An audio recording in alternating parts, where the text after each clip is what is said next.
10 minutes. Okay. If you can't tell by my flip phone,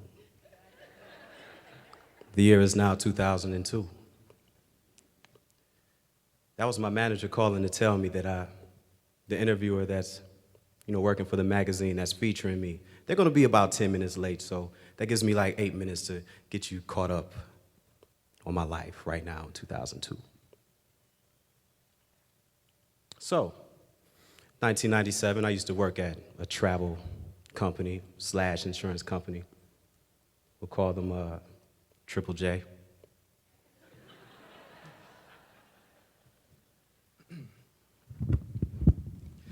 I worked in the mailroom. We didn't call it a mailroom, we called it mail distributions. And I was an envelope engineer. They knew how to keep us feeling good. But when I worked in the mailroom, I used to always wear a pair of headphones. And finally one day, one of my coworkers came up to me and she said, "Why are you always wearing headphones?" I said, "Oh, I make music." She said, "Can I hear it?" "Sure." So she's listening. "Is this you singing?" "Yes." "Who did the music?" "I did the music." "Oh, we got ourselves a regular Prince in the mailroom, y'all." "Oh, I thank you."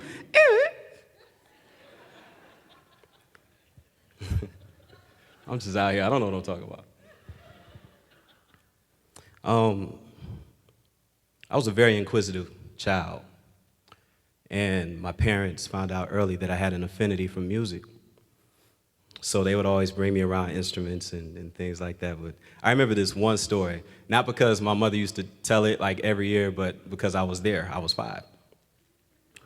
But I remember this one story where they bought me a harmonica, and I sat in their room, and I played the harmonica for a couple of minutes, and I started playing Mary Had a Little Lamb.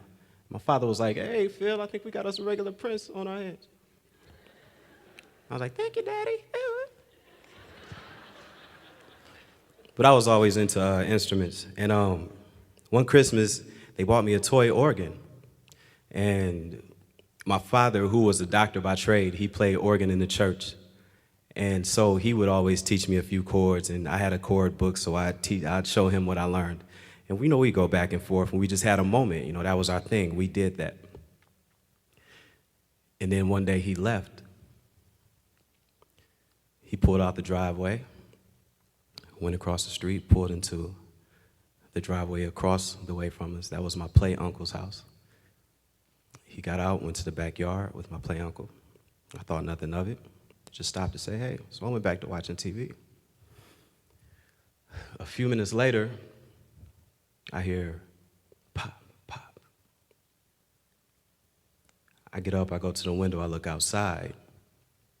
I see my play uncle's neighbor with a shotgun in his hand. Second round, pop, pop.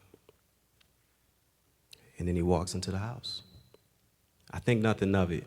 He's shooting at a raccoon, a possum. We get those in the neighborhood. I went back to watching TV. It was roughly about an hour, hour and a half later. I see lights coming through the window. So I peek through the blinds and I see an ambulance. And I see my father's car in the driveway, running. The next thing I remember after that was just family being over in the house. I was around 10 years old. In no way am I a psychiatrist. But one thing I was that day was a builder. I built a wall so tall and so wide that it was impossible for anybody to get in. And I lost my voice. I didn't know how to speak. And I know with this failure lab, they tell us, live inside the negative, live inside the failure. Don't speak on the positive. But one positive thing that came out of that was I found music. In finding music, I found my voice. If there was something that was on my heart, I figured out how to put it into a chord. If it was something that I wanted to get across to somebody, I found out how to evoke that through a word. And I did this through life. This is what I did. And I did it for me. It was my medicine. But my family knew about it. My closest friends knew about it. And eventually my coworkers. So they all got together and they said, you know, you should put something out, see how people feel about your music. So I did that. I made 100 tapes. I'm not telling my age here. 21 with 14 years experience. I put together 100 tapes. I sold 100 tapes in 1 week. I made $800. You could not tell me that I was not a platinum selling artist. I'm on top of the world right now. I am looking forward to the future. I'm gonna tell you what I did with that $800. I got my friends together. We went to the ghetto ballet. I'm sorry, Mama, I know you're out there. You were gonna find out one day, it's cool. We got lap dances and popped bottles of Moet. Moet, where was my head back then? But we did it. I put the album out.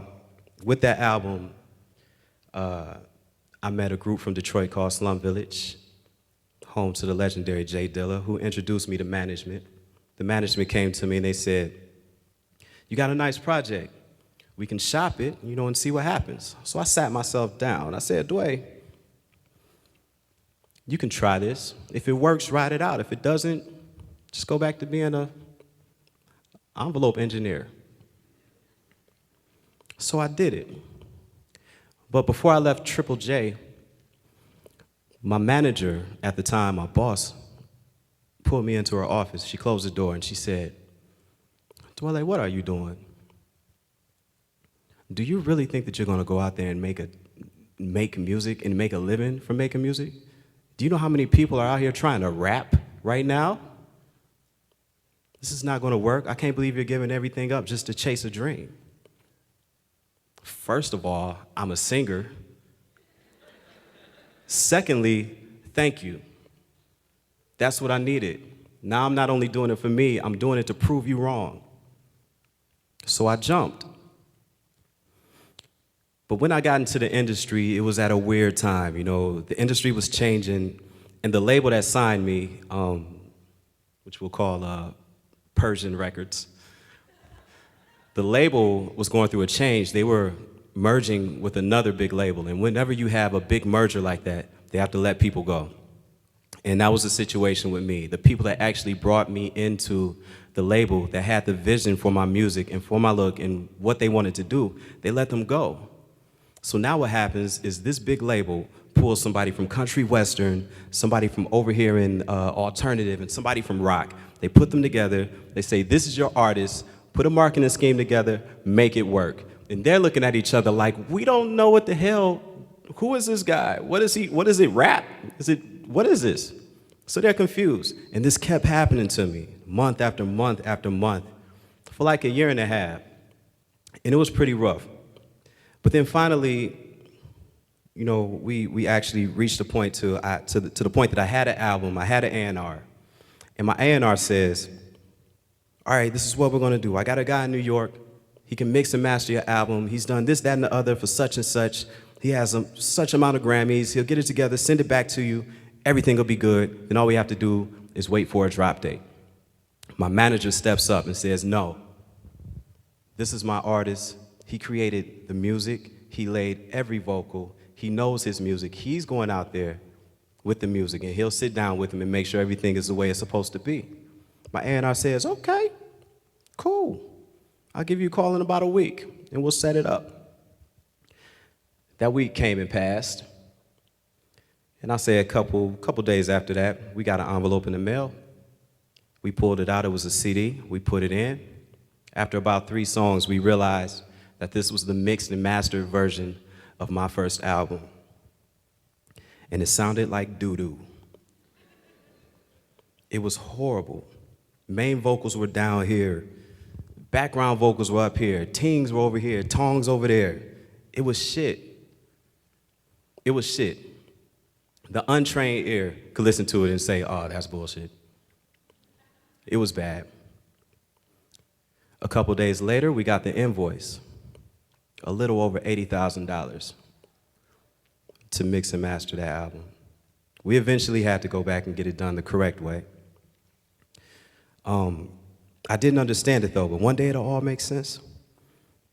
I ended up in LA a couple weeks later. My A&R came and picked us up from the airport in his brand new white Mercedes-Benz. How y'all like my car? Ah, one day it'll all make sense. If I'm the A&R, you're the artist, this is my friend, and he does mixing. I got a guy who's gonna mix for you. So don't worry, we're gonna make this happen. I'm gonna grab this 80,000, you're not gonna miss that. There you go, take that, break me off 40, you have 40, everybody's happy. Winning, winning lab.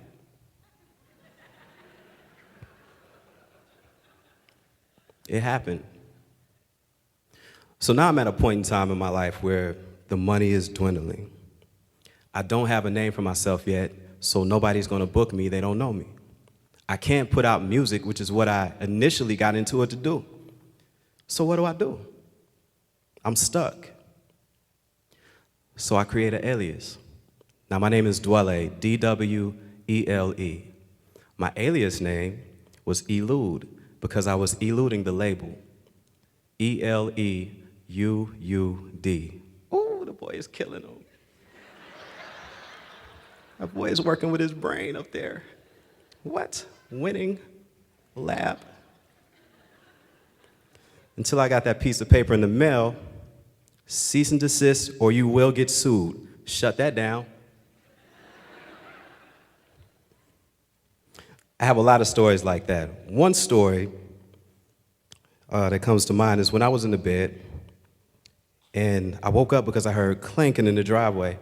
I look out the window and I see a tow truck pulling out the driveway with my car right behind it.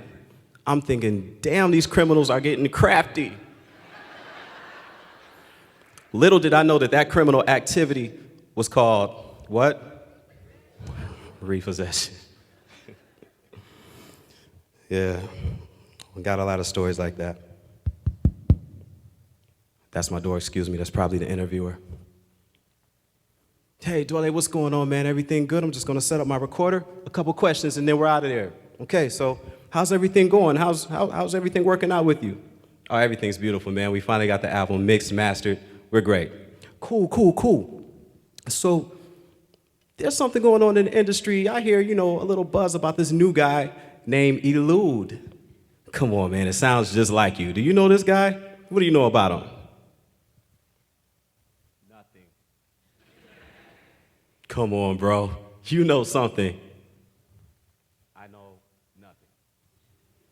I got you. I get it. Okay, last but not least, there's rumors in the industry that Persian Records, they're letting go of artists. So how is this affecting you?